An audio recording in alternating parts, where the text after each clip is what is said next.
Bonjour à toutes et à tous, je viens vous faire une vidéo aujourd'hui sur un sujet particulier qui est reflété depuis plusieurs mois par certains. Il s'agit de ce que l'on appelle 3i Atlas. Donc, je suis allée voir ce qu'il en était exactement de la présentation qui en a été faite au niveau mainstream. Donc, c'est une comète interstellaire découverte le 1er juillet 2025, observée par la NASA par des sondes des télescopes. C'est un objet, il parle de grande vitesse, d'un orbite hyperbolique, c'est-à-dire pas lié au Soleil. Ils disent aussi, ils énoncent le fait qu'elle est anormale car interstellaire.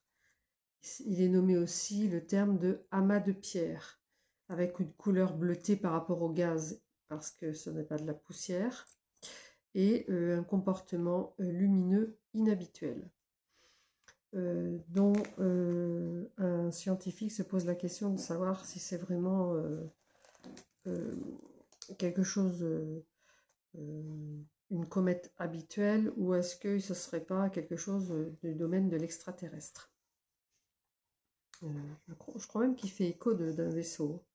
Mais j'ai pas noté son nom à celui-là. Donc je pourrais pas vous le dire. En attendant, voilà les informations que j'ai eues et que j'ai récupérées il y a à peu près 3 semaines. Donc, on commence par ce qui est distillé, ce qui est amené par certains. Il y a une question qui est posée. Qu'est-ce qui va les impressionner? Qu'est-ce qui va faire en sorte que euh, cette structure qui est en approche, alors entre guillemets, hein, parce que c'est vraiment quand même assez loin, mais qu'est-ce qui va pouvoir impressionner la populace, hein, les populations? Et tout de suite, ce qui s'est amené, c'est le terme peur. Donc on est encore dans une logique de faire peur. On nous parle de formes impures, de formes non régulières. Euh, alors, ça, c'est tout ce que ce que je viens de nommer. Là, il y a une question par rapport à la peur et les formes impures non régulières. C'est les informations que je vous donne, hein. J'ai fini avec les informations mainstream. Il nous apparaît une difficulté d'accès par rapport à la force qui s'en dégage. Enfin, il m'est apparu à moi en tout cas. Et il a été dit, il y a un désappareillage actuel qui est obligé avec une volonté de le démanteler. Et ça, c'est au niveau des forces spatiales. Alors, j'ai trouvé le terme désappareillage et démanteler assez particulier. C'est là que je me suis posé la question si effectivement le scientifique qui se pose des questions, si ça ne serait pas un vaisseau extraterrestre, eh bien si on n'était pas dans ce cas-là. Donc, notion de vouloir démanteler et désappareiller, pardon. Il m'a été dit, ils n'y arriveront pas. C'est trop structuré dans le désordre. C'est-à-dire qu'il y a une structure plus, j'allais dire une contre-structure, mais ça m'a été dit dans le moment, il n'est pas structuré de la même manière. Donc, il y a une structure structurée d'une façon avec une autre structure structurée d'une façon différente. Il a été façonné, adapté, encore des termes assez particuliers pour ce qui serait d'une comète. Donc, de quelle manière a-t-il été façonné, adapté pour se désapproprier la force qu'il a de lui-même? Et il m'a été fait écho d'un astre vert, et ça a été dit astre. C'est vraiment un terme différent. Je ne suis pas allée voir dans le dictionnaire par rapport à ça, mais entre une comète et un astre, on n'a pas la même chose comme définition. Donc, apparemment, il y aurait une volonté de s'y attaquer, mais c'est pas par rapport à leur capacité. Ça ne veut pas dire qu'ils ne pourraient pas l'approcher d'une manière ou d'une autre, de ce que je comprends, mais c'est en train de me dire, c'est dans la capsule de vie, c'est ce qui entoure cet objet, cet être-là, qui se déplace à grande vitesse, qui fait que ça ne pourra pas se faire. Il apparaît comme indépendant une comète vibrale par la puissance de sa trajectoire, comme quelque chose de mort, inorganique, non organisé, sans force centrale agissante, consciemment ou non, en vue d'une fin, donc déterminée. Et il apparaît comme une catastrophe annoncée qui vient polluer l'atmosphère terrestre. Et il n'en est rien. Voilà ce qui m'a été dit dans la réalité de ce qui est. Il a une forme trapézoïdale. Il y a un cœur qui bat avec. Il me sont apparus des roues d'énergie qui s'enclenchaient. Ça faisait des cercles de vibration. Alors, c'est pas toujours facile à pouvoir expliquer. Et c'est ça qui faisait sa force de cœur. Il m'a été fait écho aussi du terme architectural. Il fait force à lui-même, il fait force par lui-même.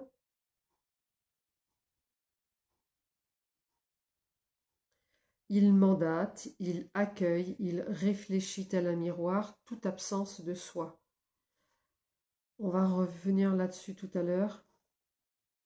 Il commande à l'ordinateur central de son cœur d'aller au plus, c'est-à-dire d'aller au-delà de ce qui était prévu pour permettre l'unité d'aimer, en l'unité performée. Donc je reviens sur ce qui a été dit tout à l'heure en mettant en complément. C'est un traceur de vérité en soi, de soi, la petite personnalité, à soi, au grand être que nous sommes en vérité. Il est là pour permettre l'ultime d'aimer. Il resplendit dans sa pensée d'aimer. C'est un miroir. C'est un grand être stellaire qui ose l'amour en soi. Alors c'est particulier de dire ça de ce qui serait d'une comète ou de ce qui pourrait apparaître comme un vaisseau à un moment donné, mais c'est, j'allais dire, c'est une intelligence. Et juste la ligne d'en dessous, il est dit, il est intelligent, physique et organique. J'ai posé la question de savoir si c'était une technologie, ça me dit non. Et pourtant, par moments, quand je l'observe, ça me fait en sous-jacent comme un vaisseau, effectivement.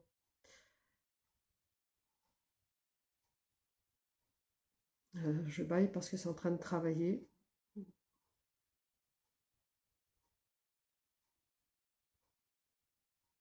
Ouais, il y a quand même... même si ça n'est pas vraiment un vaisseau en soi, il peut apparaître sous certains angles de cette manière-là, dans sa force d'action, en fait. La force est revenue à plusieurs moments et c'est très très important. Cette force est très importante.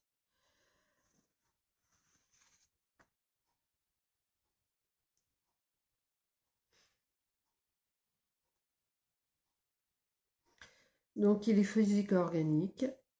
Il y a une électricité organique à l'intérieur avec multiplicité de photons. Il me semble que j'étais allée chercher ce que c'était dans le dictionnaire.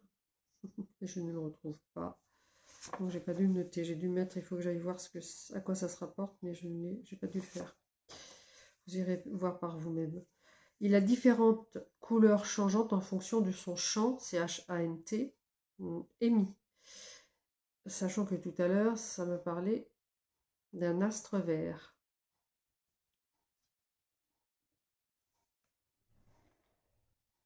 Mais il peut se mettre en manifestation de manière différente au niveau des couleurs. Il capte les énergies solaires et les ramène à la Terre.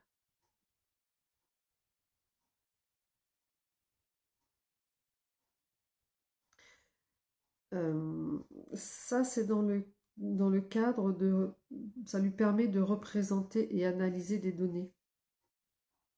Il fait le soubresaut d'aimer. Chacun pourra regarder cela en lui. Donc il est là pour manifester la reconnaissance en soi de l'amour que l'on a de soi ou non, et l'amour que l'on remplit en soi ou non, que l'on vibre en soi ou non.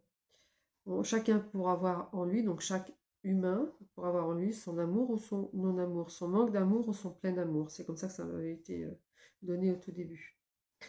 Il chante, tel qu'il a été dit tout à l'heure, ce qui lui permet de faire des couleurs différentes, d'émaner des couleurs différentes. Il s'inscrit dans la croûte terrestre, la verdure des arbres, dans l'infini petit à l'infiniment grand. Il pulse les radiations de l'amour. Et j'ai entendu la phrase à un moment donné, tout est de l'unité d'aimer. Et ça émanait de cet être-là. Une petite bestiole qui me tourne autour, et qui fait beaucoup de bruit, d'ailleurs c'est assez particulier.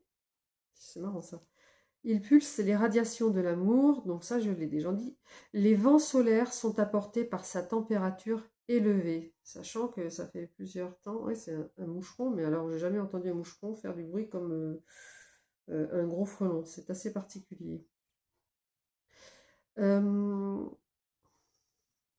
y a eu des éruptions solaires très fortes ces derniers temps, et les semaines passées, les jours passés. Eh bien lui, il participe à venir porter les fréquences. Il est comme un grand frère qui viendrait aider l'humanité à se révéler d'union au sacré, d'union à la vie. Sa trajectoire est illusoire parce qu'il est plus en abscisse que prévu. C'est-à-dire que son point de trajectoire est différent de celui annoncé et ça se sait en haut lieu.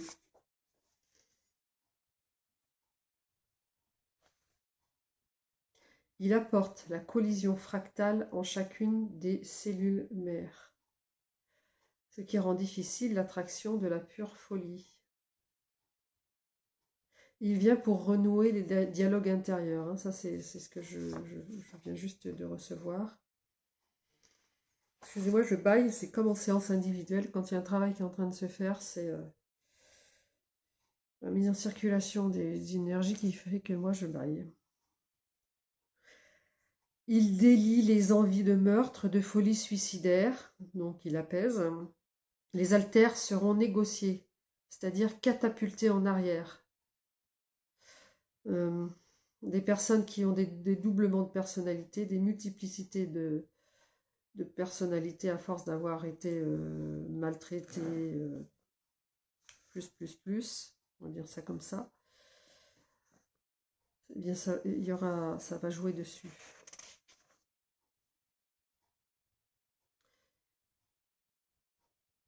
Et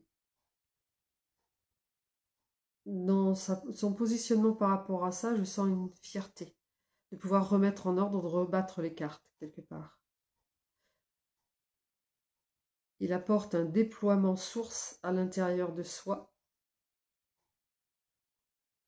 Il bombarde d'unités centrées, c'est-à-dire qu'il atteint les cellules organiques de chaque être humain en un temps record pour apporter l'ascension corporelle et unitaire. Il altère tout ce qui n'était pas de soi. Il défait l'identitaire, c'est-à-dire quand on est accroché à notre petite identité d'humain, il est en train de délier ça. Alors, elle roule, elle roule. On parle à ce moment-là de sa vitalité intérieure qui est roulante. Ça me refait penser après au cercle dont je vous ai fait écho en tout début. Quels sont les effets sur l'humain au-delà de ce qui a déjà été annoncé? Il se reprend, l'humain se ressaisit. Il donne, c'est-à-dire que la morgue à l'ancienne tournure n'est plus. Les anciennes façons d'être ne pourront plus être et elles vont se délier au fur et à mesure. La morgue ne pourra plus être, c'est la fierté, l'orgueil, l'arrogance. L'humain est ainsi plus évolué, régénéré, élevé au niveau fréquentiel. Il est plus fin dans ses perceptions et dans le comportemental. Il vient rephaser de l'unité d'aimer. Il se rephase en résonance de l'aimer.